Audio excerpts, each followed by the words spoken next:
welcome back to the garage. I'm Rich.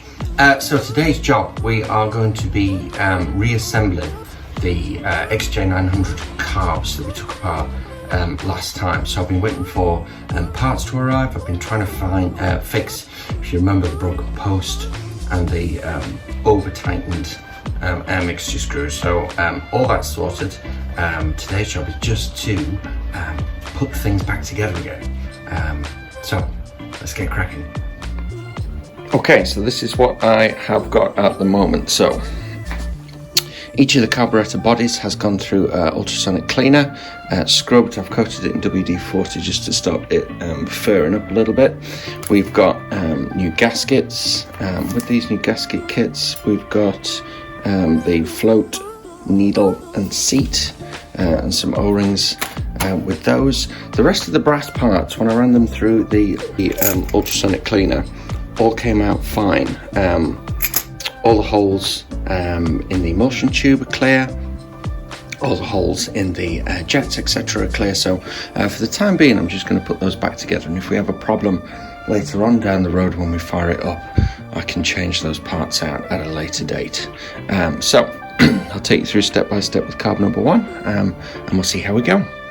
Okay, first things first, we're going to put the idle jet in. There is a number on here, but I can't for the life of me read it. I'd have to get a magnifying glass. So anyway, so with these brass parts, we've got to be really, really careful that we don't over tighten them. So this one drops in here.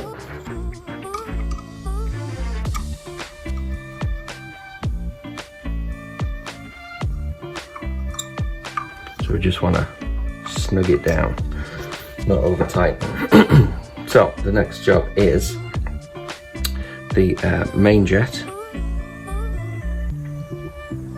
Okay, so the main jet goes into the end, when it fixes, screws into the end of the emulsion tube. So first of all, we've got to push the emulsion tube through the carburetor from the opposite side before we fix the main jet on. Not forgetting, of course, the little brass washer.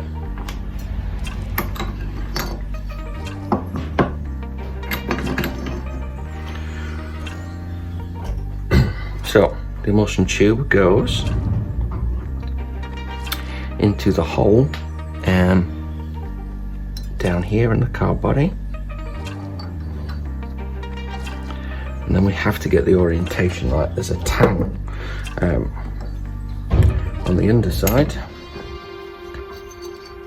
Don't know whether you can make it out in here, but just inside here there's a little brass nubbin, and there's a corresponding hole on the emulsion tube, groove, sorry, on the emulsion tube. And we need to make those two things join up.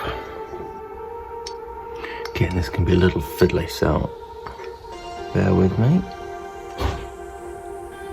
There we go. So, emulsion tube is in. The brass washer goes on top, and then we screw in the main jet, and that's what holds it all secure.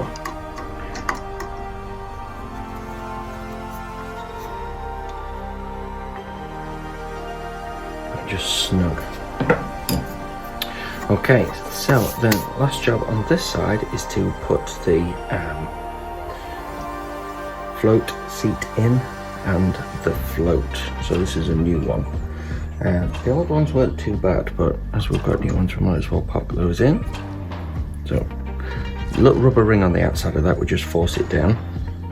And then this is the float needle. You can see it's got a little hanger here, which goes over the tang on the float.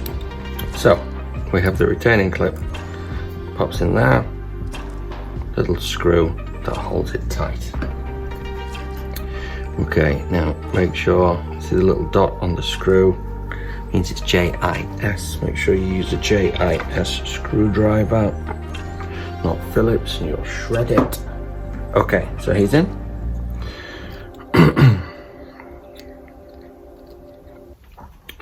Let's pop the float ball back on.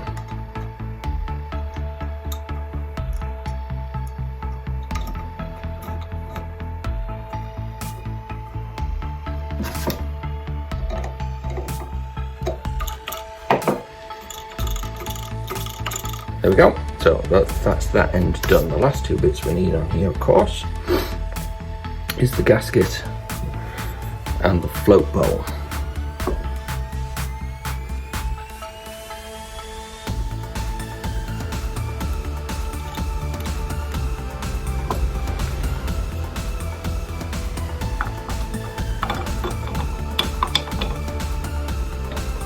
Got to use stainless Allen head bolts to replace the JIS that we had in there. So I'm not going to tighten this down completely because I want to bench sink this when I've got the bank back together. So that's the bottom half. I'm going to flip it over and take care of the rest. Okay, there we go. So what I want to take care of next is the choke plunger.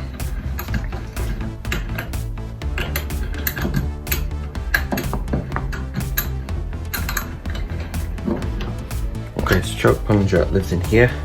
It's made up of 3 parts. We've got a cap, which is a 14mm cap with a 14mm hex on the end of it. We've got a screw, and then we've got the plunger itself. So it goes in this hole here. So it goes in. This goes over the top, and then we tighten it down. Again, everything's brass on here, so just snug. Not over tightened because we'll never get it apart again. There we go. Okay, and so that plunges up and down with the choke mechanism, which we will put on later. Okay, so let's take the care of the rest of the carb. So on the top part here, we have 3 bits that are going in. We've got the air mixture screw that's going in here. We've got the needle and the plunger, which goes in here. Finished off with the cap on top. So what I have done is check very carefully around the rim of the diaphragm here. So any holes in there we need to replace. The needle is in good condition. I've not had to take that off to have a fiddle. So we've got that. We've got the spring that goes in the top, and then we have the air mixture screw, okay, which is made up again of 3 parts. So we've got a washer, a spring, and the screw. And notice the very fine needle on the end. This is what was broken off on a couple of carbs. All I did was using the easy out, drilled a small hole in there, and it did whiz them out with no problems. So we'll tackle him first. So goes inside there, and we slowly tighten down.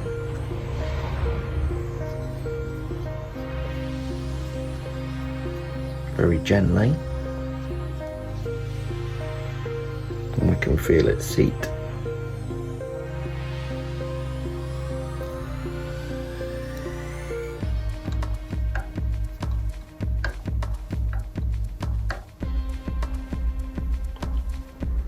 Okay, and then I'm going to back it off 2.5 turns. Off. 1, 1.5, 2, 2.5. Okay, well, we'll see how we go with that.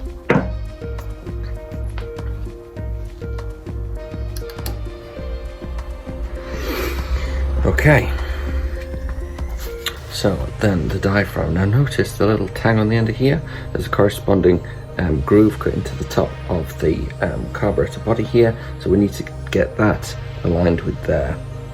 Okay, and we gently drop the needle down into the emulsion tube.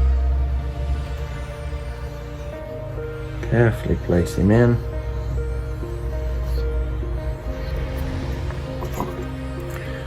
Spring in, cap on. Simple as that. And again, I've got these new stainless Allen headed bolts, so I'm going to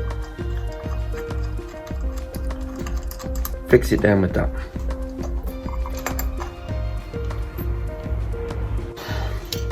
Okay, one carb back together. So next order of business, I'm going to do the same to the other 3 carbs. I'll not bore you with that, it's exactly the same process, and I'll bring you back when I'm ready to put the carb bank back together. Okay, so next step is we're going to get all of these back on the carbs. So we've got the 2 plates that hold it, we've got the choke lever on all the mechanisms at the top there, and then we've got all the air and fuel hoses that go in between the carbs. So that's what we're going to do next. Okay, so we're going to work step by step, one by one, and get them back together. Okay, so first thing is going to be putting the this bar back on. So there's 2 of these. Now this one has got, I don't know if you can see that, a little groove, and the holes are spaced slightly further apart, and they match with the holes, as you can see there at the top of the carburetor on the intake side. So simple procedure, we've got 2 JS screws that fit inside here on each carburetor that fit them together. Okay,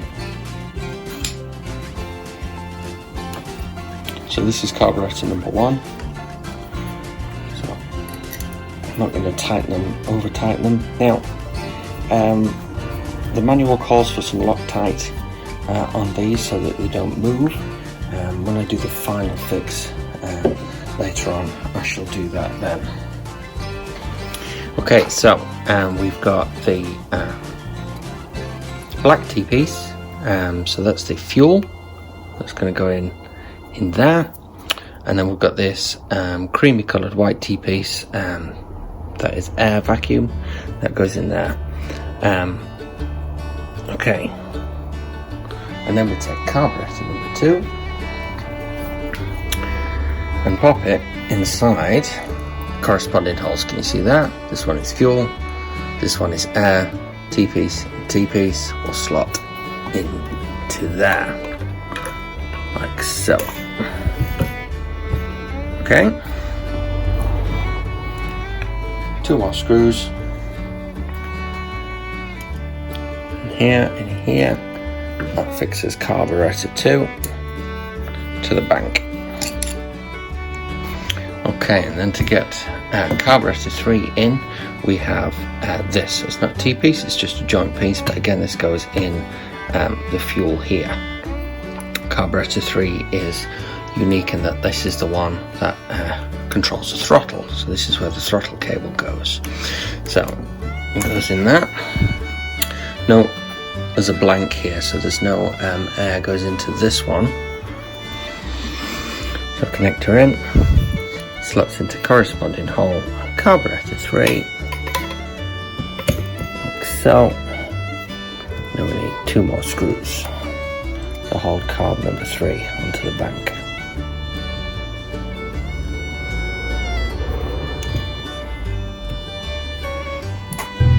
And then last one on the bank, carburetor number 4, we've got an air piece that goes in there, and another connecting T-piece into the corresponding holes on carburetor 3, 2 screws,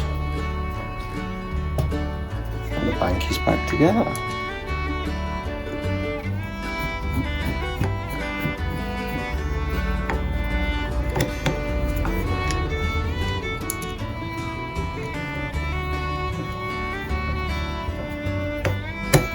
Okay, there we go, so that's the top bracket on. Okay, next we pop on the bottom bracket. So the bottom bracket has got the holder for the idle screw, which presses against the actuator there on the 3rd carburetor. So very simply connects onto the bottom, 8 screws. Again, recommended locking compound in here.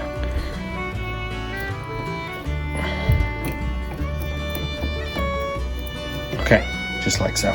8 screws later. All 8 screws in now. They're just snug, not over tight. I will probably be replacing these for Allen head bolts at a later stage. I'll maybe be taking care of these brackets a bit as well, and maybe giving them a paint or a polish. Now, so into this hole goes this big screw. So this is the screw that we use to adjust the idle on the throttle.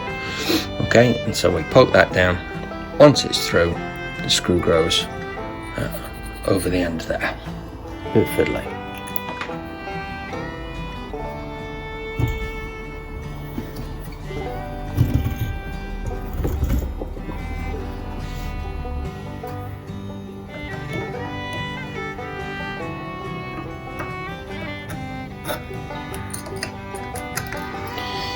Okay, like that, it's threaded at the bottom. The spring must go inside, not on the outside, so screw him down and we'll set that later. Okay, so top bracket, bottom bracket. Next job is the choke mechanism. Now I'm going to drop this inside the vise just to hold it. On carburetor 2 and 3, we have to fiddle in a very tiny ball bearing. A very tiny ball bearing and spring that goes inside just here and inside just there. So I'll drop it in the vise and we'll come back. Okay, so what we've got these brackets, the choke actuator rod, and note we've got these indents, 4 of them. There's a corresponding set screw that goes into those. Okay, so ultimately what we're aiming for is for that to go through there, connected by each of these brackets to the plungers, and inside these two, carburetor 2 and 3, we have that tiny spring, that tiny ball bearing. So I'm going to have a go at fiddling those in first. So, spring first.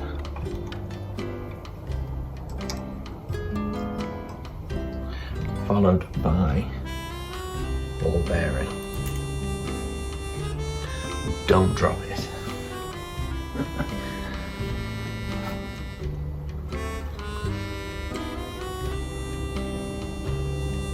Okay, 1 in. Second.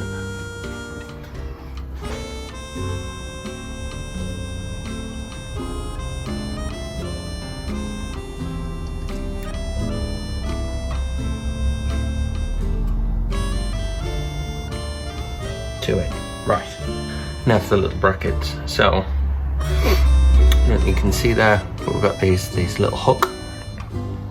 So that little hook goes over the choke plunger, just there, and then the hole is for the choke rod to go through. Okay, the little hole at the top that matches the indent there. So there's one on each of the choke plungers.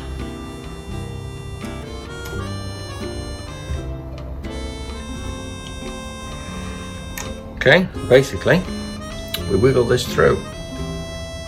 Be careful not to lose the ball bearing on number 2 and number 3.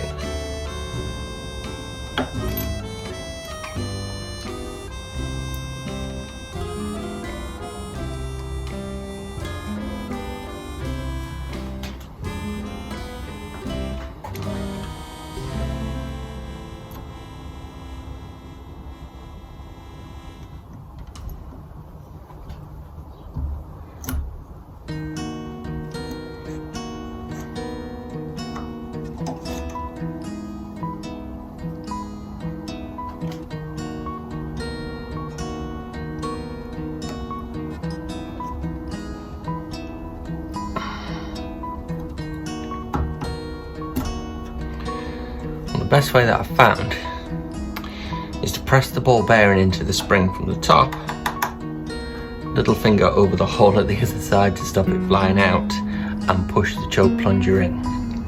Okay, so we've got 1, 2, 3 in. Last one.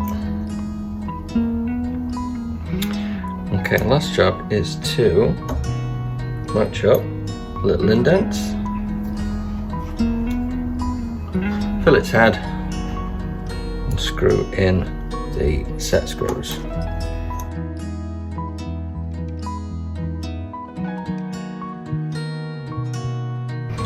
There we go. Choke mechanism in place. Okay, super simple. Right, now last task is to put the springs back into place here, here, and here. So you've got one screw, sorry, you've got one spring on the screw, and the other spring goes in between. I'll try and do it so that you can see.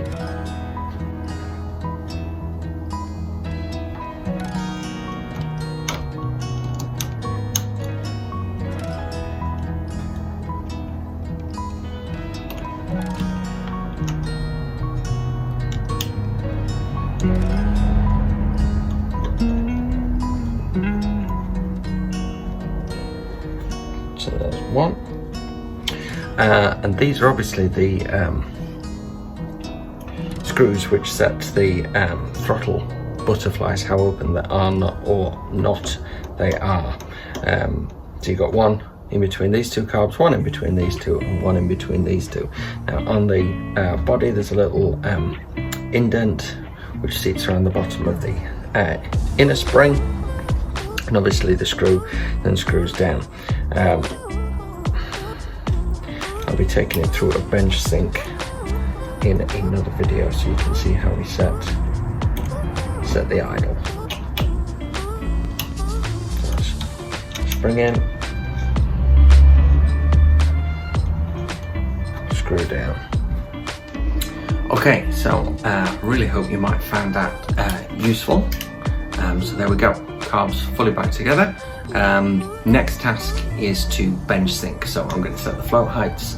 I'm going to synchronize the opening of the throttle butterflies and give the plungers a bit of a polish. Some of those are a bit sticky after going through the ultrasonic cleaner. But anyway, if you found that useful, please give me a big thumbs up, comment down below, or consider subscribing. Anyway, I'll catch you next time.